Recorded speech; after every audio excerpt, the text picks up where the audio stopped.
Good morning. It's Wednesday and it's time for our daily devotion. Today we're looking at 1 Corinthians 13. This is the passage that we're going to look at on Sunday morning in our Sunday morning worship.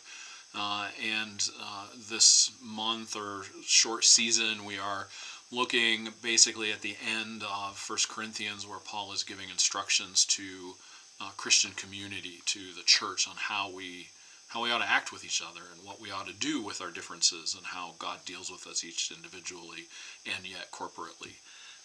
And so today we have what has been famously called the love chapter, right? We hear this at weddings very often.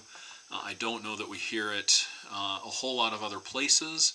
I think we hear it with regard to making sure we're being loving in addition to exercising our other gifts. But I'm not sure that we hear it very often in that context of Christian community, church community.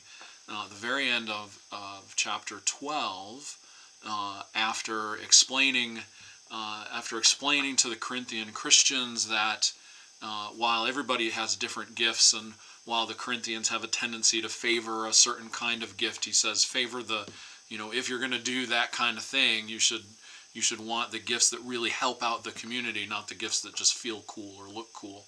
And then he says, and now I'm going to show you a better way. Now I'm going to tell you a better thing now. And so that precedes this chapter. So now he says, with that, I'll read the whole chapter. If I speak in tongues of human beings and of angels, but I don't have love, I'm a clanging gong or a clashing cymbal.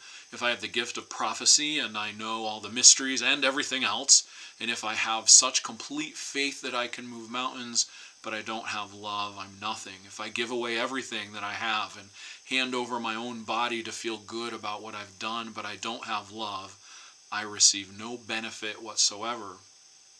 So that's an interesting kind of final statement to that section. And then he says, love is patient, love is kind, it isn't jealous, it doesn't brag, it isn't arrogant, it isn't rude, it doesn't seek its own advantage, it isn't irritable, it doesn't keep a record of complaints, it isn't happy with injustice, but it is happy with the truth. Love puts up with all things, trusts in all things, hopes for all things, endures all things. Love never fails.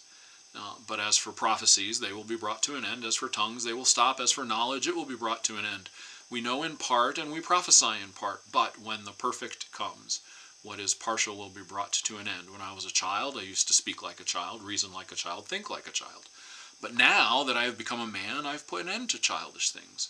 Now we see a reflection in a mirror, then we will see face to face. Now I know partially, but then I will know completely in the same way that I have been completely known. Now faith, hope, and love remain, these three things, and the greatest of these is love.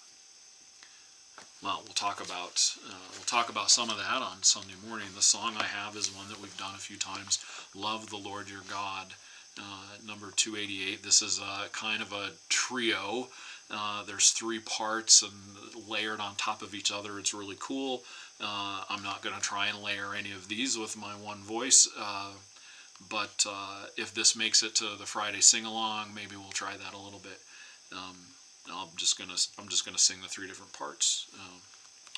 Love the Lord your God with all your heart and soul and mind, and love your neighbor as yourself. Love the Lord your God with all your heart and soul and mind, and love your neighbor as yourself. Let us be known, by the way we love. Let us be known, by the way we love. Love.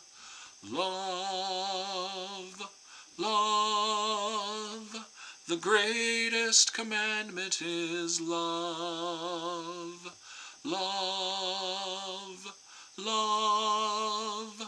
The the greatest commandment, love the Lord your God with all your heart and soul and mind, and love your neighbor as yourself. Amen.